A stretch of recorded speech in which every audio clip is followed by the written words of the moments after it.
The bustling emergency room at Metropolitan General Hospital was just another ordinary evening until a well-dressed pregnant woman walked through its doors, her face twisted in pain as she gripped her swollen belly. Her perfectly tailored maternity dress and pearl necklace stood in stark contrast to her obvious distress. "Please," she whispered between sharp breaths, "something doesn't feel right." The receptionist barely looked up from her computer screen, sliding over a clipboard of paperwork with practiced indifference. Despite the woman's obvious discomfort, she was told to wait like everyone else. Minutes ticked by painfully slow as she sat in a hard plastic chair, filling out forms with trembling hands. Her perfectly manicured nails dug into her palm with each contraction, but she remained composed, years of professional training helping her maintain her dignity even as sweat beaded on her forehead. When she was finally called in, the attending physician barely glanced at her chart. His dismissive tone cut through the air as he spoke to the nurse instead of addressing his patient directly. "Probably just anxiety," he said with a wave of his hand. These first-time mothers always think they know better than medical professionals. The woman, a respected attorney who had argued cases before the Supreme Court, tried to explain her symptoms: the splitting headache, the spots in her vision, the intense pressure that felt nothing like her previous Braxton Hicks contractions. But each time she spoke, the doctor seemed to grow more irritated, as if her very voice was an inconvenience. "Ma'am," he said, checking his watch, "if you were actually in labor, you wouldn't be able to speak so calmly. Why don't you go home and rest? Come back when you're experiencing real pain."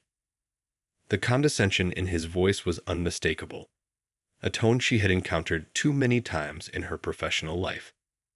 The nurse shot her a sympathetic look, but remained silent as the doctor made his exit without even performing a proper examination. Left alone in the examination room, the woman pulled out her phone with shaking hands, trying to reach her husband. His phone went straight to voicemail. He was still in his board meeting, unaware that his wife was being dismissed and diminished in the very institution he now ran. As she struggled to stand, gripping the examination table for support, her vision blurred more severely.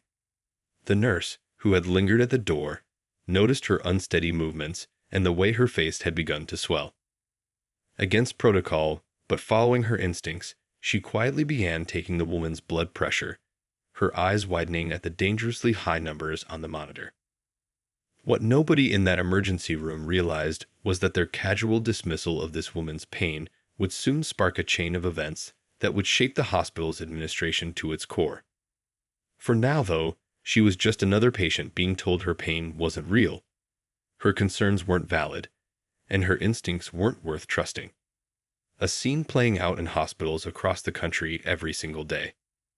The irony of her situation would soon become apparent to everyone involved. But at this moment, she was simply a woman in distress, fighting against a system that had already decided her story before she could tell it. Her years of education, her professional accomplishments, and even her connection to the hospital's leadership meant nothing in the face of deeply ingrained biases that would nearly cost her everything. The nurse's growing concern turned to alarm as she watched her patient's condition worsen. The blood pressure reading was now dangerously high, but the doctor had already moved on to other cases, brushing off her attempts to bring him back. Every time she tried to catch his attention, he'd wave her away with a dismissive, "She's fine." In the examination room, the pregnant woman clutched the edge of the bed, her knuckles white with tension. The pain was getting worse, coming in waves that left her gasping. Her usual composed demeanor was cracking under the strain. The pearl necklace she wore, a 5th anniversary gift from her husband, felt like it was choking her. "I need you to listen to me," she managed between breaths, her professional training showing through even in crisis. "This isn't normal. Something is very wrong." But the doctor, when he bothered to check on her at all, simply smiled that patronizing smile. "First-time mothers always think the worst," he said, not even looking up from his phone. The nurse, following her instincts, quietly began documenting everything. She took photos of the blood pressure readings, noted the time of each complaint, and recorded the doctor's dismissive responses.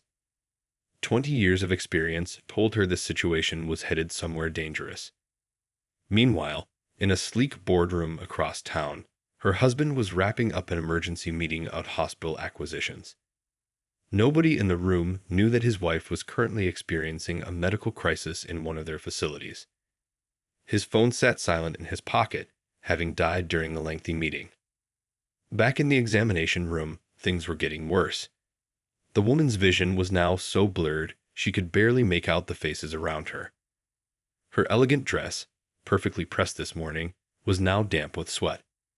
She tried standing up, thinking maybe she should just leave and go to another hospital, but her legs buckled beneath her. The nurse caught her before she hit the floor. "That's it," she declared, her voice firm with determination. "I'm calling a code blue." The doctor, finally alerted by the commotion, rushed back in. His face, previously set in an expression of mild annoyance, shifted to something closer to panic as he realized the severity of the situation he'd been ignoring. "I told you," the woman whispered, her voice barely audible now. "I told you something was wrong." The monitors began beeping urgently as her blood pressure climbed even higher. The small examination room suddenly filled with medical staff, their voices urgent but professional as they assessed the situation. And that's when he walked in, the husband, still in his business suit, his tie slightly loosened after the long board meeting. He had stopped by to surprise his wife at home, only to find their neighbor had driven her to the hospital hours ago.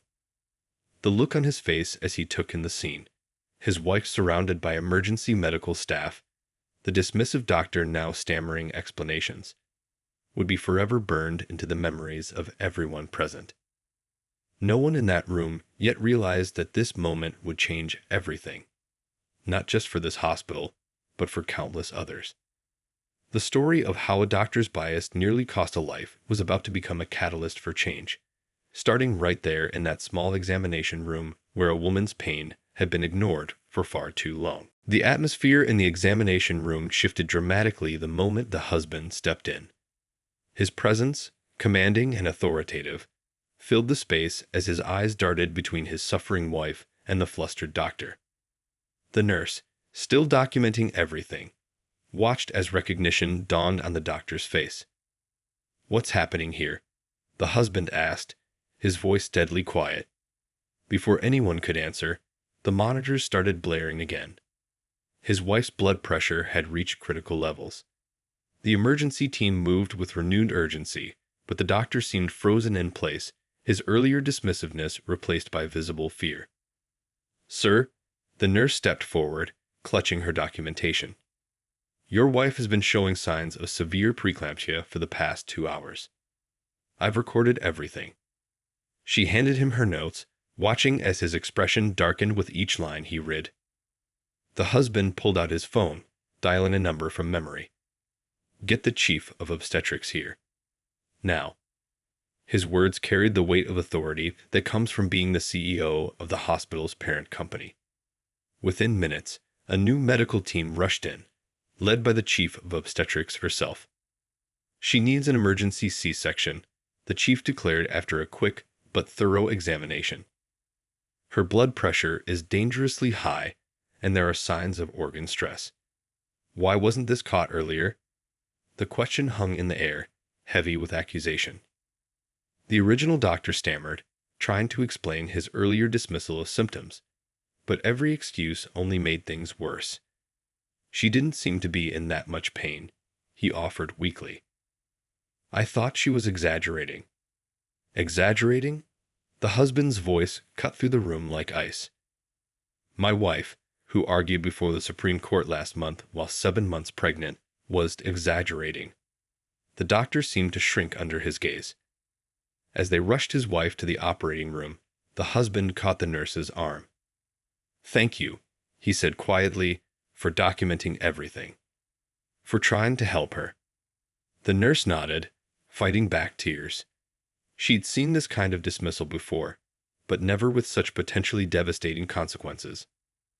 The operating room burst into action as the medical team worked to save both mother and baby. The husband paced outside, his earlier calm cracking as he waited for news. The doctor who had dismissed his wife's pain had disappeared, probably calling his lawyer. Throughout the hospital, word was spreading quickly. The CEO's wife had been ignored and dismissed, her symptoms downplayed until she nearly lost her life. The same hospital he had just spent months restructuring to improve patient care had failed his own family. In the following hours, as mother and baby fought for their lives in the operating room, the incident was already sparking changes. Emergency meetings were called, policies were questioned, and a hard look at systemic bias in patient care began. What had started as one doctor's dismissive attitude would soon become a catalyst for institutional change. Outside the operating room, the husband stood motionless, his normally impeccable suit wrinkled from hours of worried pacing. His mind raced through the countless meetings he'd attended about improving patient care, never imagining his own wife would become a victim of the very problems he was trying to fix. The chief of obstetrics emerged from the operating room, her surgical mask still in place. "They're both stable," she announced, and the husband's knees nearly buckled with relief. "But," she continued, her voice grave, "we almost lost them both. If we'd waited even 30 more minutes." She left the sentence unfinished, its implications hanging heavy in the air. Inside his office later that night, the husband reviewed the nurse's detailed notes. Each page revealed a more disturbing pattern of dismissal and neglect. His hands shook as he read his wife's repeated requests for help, each one documented with precise timestamps. The nurse had even noted the doctor's exact words. "These people always think they know better than medical professionals." The hospital's legal team arrived, summoned for an emergency meeting. They found their usually composed CEO in a state they'd never seen before, tie loosened, hair disheveled, eyes red from lack of sleep. "I want everything," he demanded. "Every complaint, every incident report, every patient feedback form from the past 5 years. I want to know if this is a pattern." Down in the recovery room, the nurse who had documented everything sat with a new mother and her baby. The woman was pale but alert, her newborn daughter sleeping peacefully in the bassinet beside her. "Thank you," the mother whispered, reaching for the nurse's hand. "You believed me when nobody else would." The nurse squeezed her hand gently, fighting back tears. "I've seen it too many times," she admitted. "But usually, we don't have anyone powerful enough to make real changes." She glanced at the door, where 2 board members were waiting to speak with the patient about her experience. The hospital buzzed with nervous energy. Staff members whispered in corners, sharing their own stories of witnessed prejudice and ignored warnings. The doctor who had dismissed the CEO's wife was nowhere to be seen, having been placed on immediate administrative leave pending investigation. By morning, news had spread through the medical community. A prestigious hospital was about to undergo a major reckoning, sparked by one doctor's biased treatment of the wrong patient. But this time, instead of being buried in bureaucracy, the incident would become a catalyst for real change. The following morning, the hospital boardroom was packed with administrators, department heads, and legal counsel. The husband sat at the head of the table, a thick folder of patient complaints spread before him. His face showed the strain of a sleepless night, but his eyes burned with determination. The doctor who had dismissed his wife now sat at the far end of the table, looking smaller than anyone had ever seen him. His attorney whispered urgently in his ear, but he barely seemed to hear.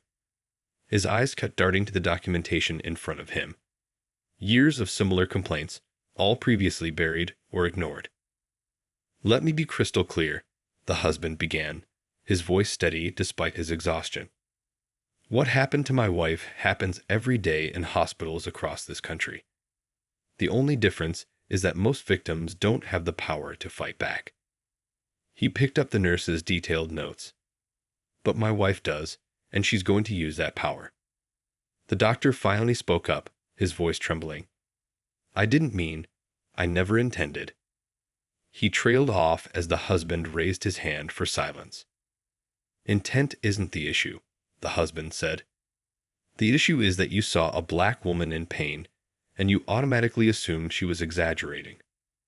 You didn't even perform basic tests. You nearly cost my wife and daughter their lives because of your prejudice. The chief of medicine stepped forward with more files. We've reviewed the past 5 years of patient complaints, she reported. There's a clear pattern of similar incidents, not just with this doctor, but throughout our system. The data shows significant disparities in pain management and treatment based on race and gender.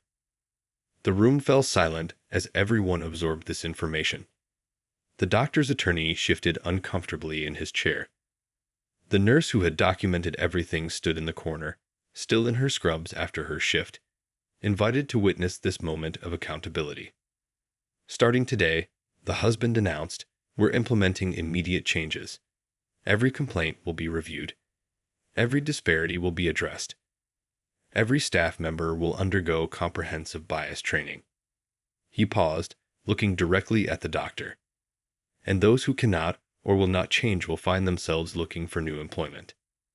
The meeting continued as new policies were outlined, but the message was clear. This wasn't just about one incident or one doctor.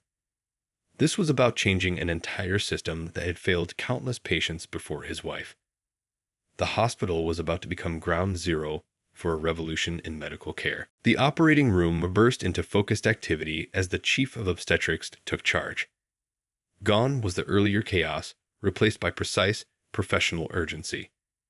The husband watched through the observation window, his hands pressed against the glass, as the medical team worked to save his family.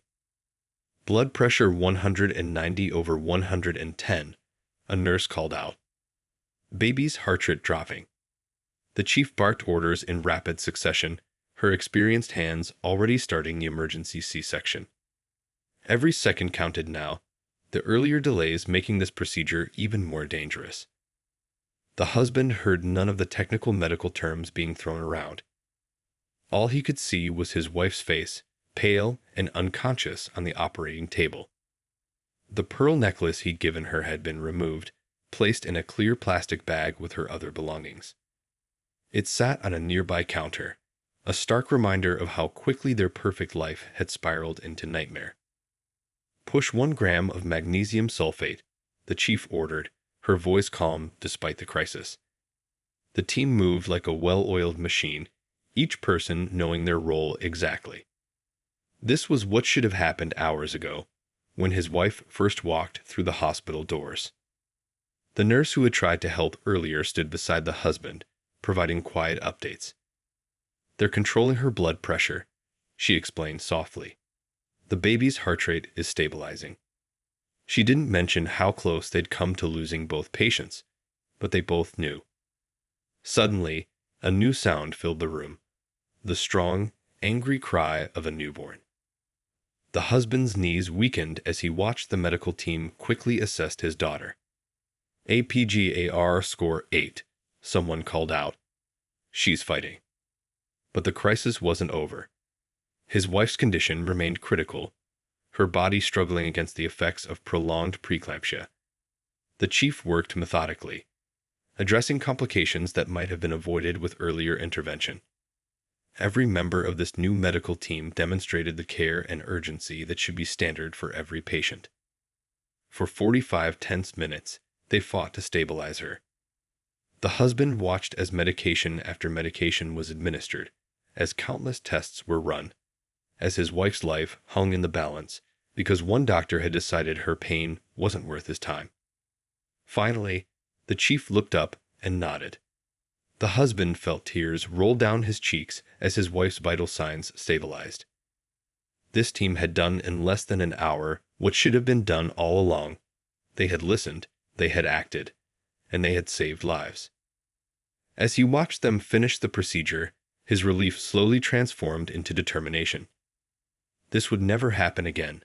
Not in his hospital, not to any other family. The system that had failed his wife was about to change, and he had the power to make it happen. Recovery proved challenging. In the days following the emergency C-section, the new mother faced complications that could have been prevented with earlier care.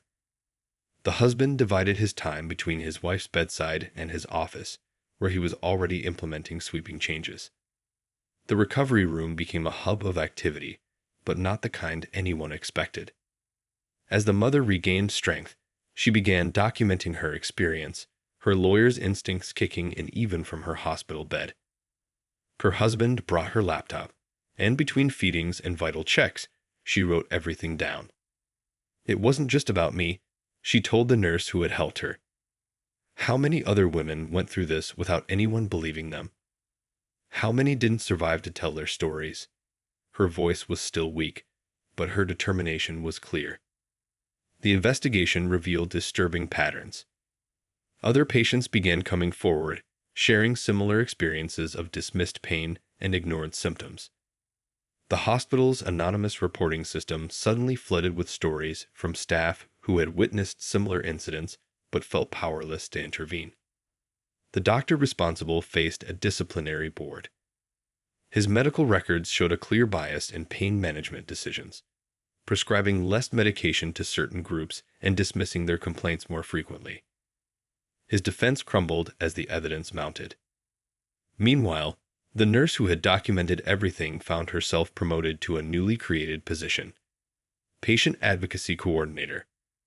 Her first task was implementing a new system where every patient's complaints would be thoroughly documented and reviewed, regardless of who they were. The mother's health improved slowly, but the emotional scars ran deep. Every time she looked at her daughter, she thought about how close they'd come to a tragedy. The experience changed her in profound ways. Her legal expertise, once focused on corporate law, began shifting toward medical advocacy. Hospital staff noticed immediate changes. New protocols required regular bias training.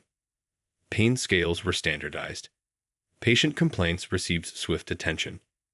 The chief of obstetrics personally reviewed cases where pain management differed significantly from standard protocols. The husband spent long hours in his office, reviewing policies and implementing changes. "We're not just fixing one hospital," he told the board. "We're creating a model that others can follow." His wife's experience had opened his eyes to a problem much bigger than one doctor or one incident. Their story began spreading through medical circles, not as a scandal, but as a wake-up call. Other hospitals started reaching out, asking about their new policies and procedures. What had started as a personal tragedy was becoming a catalyst for systematic change. 1 month after the incident, the hospital looked different.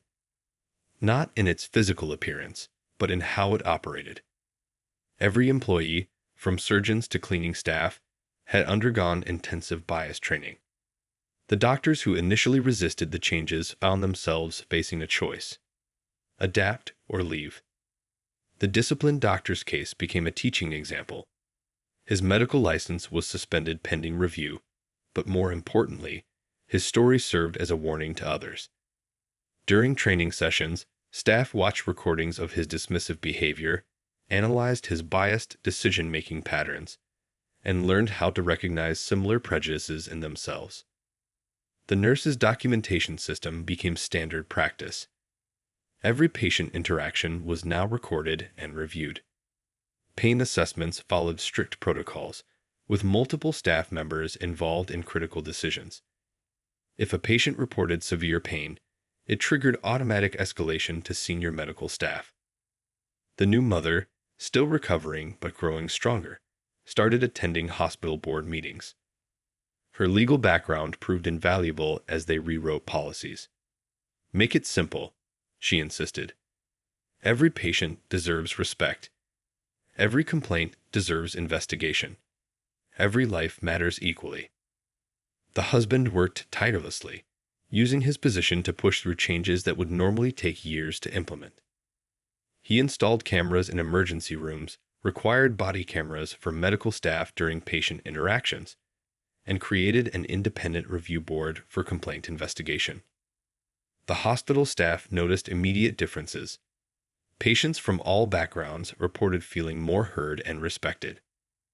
Emergency room wait times decreased as doctors took complaints more seriously. The fear of overlooking serious conditions led to more thorough examinations. Other hospitals started sending observers. They watched how the new systems worked, how patient outcomes improved, how staff morale actually increased with clearer guidelines. The changes weren't just good medicine, they were good business. The chief of obstetrics reported significant improvements in maternal health outcomes. "We're catching complications earlier," she explained during a staff meeting. "We're listening to our patients. It turns out they often know their own bodies better than we do." Through it all, the original nurse who had documented everything continued training new patient advocates. "Your job," she told them, "is to be the voice for those who aren't being heard. Remember, today's dismissed complaint could be tomorrow's emergency." 6 months later, the headlines told a remarkable story. Metropolitan General had become a model for healthcare equality. The changes that started with one woman's nightmare had grown into a movement affecting hospitals nationwide. The mother, fully recovered and back at work, launched a foundation dedicated to medical advocacy.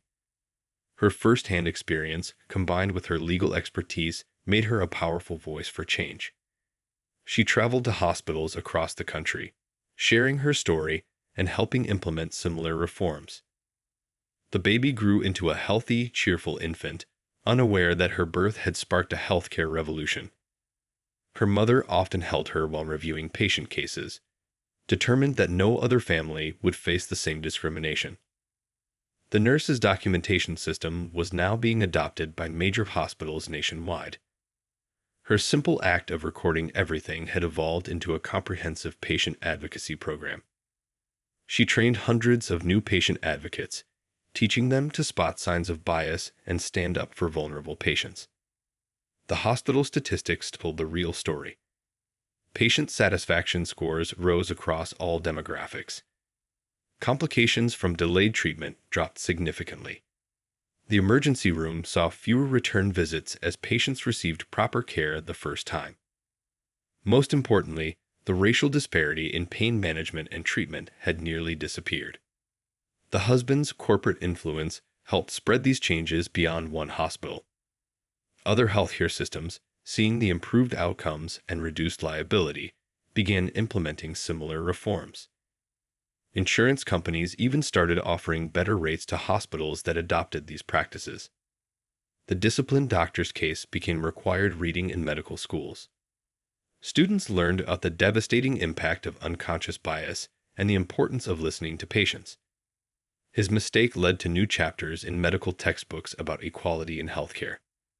The chief of obstetrics reported that maternal mortality rates had dropped to historic lows.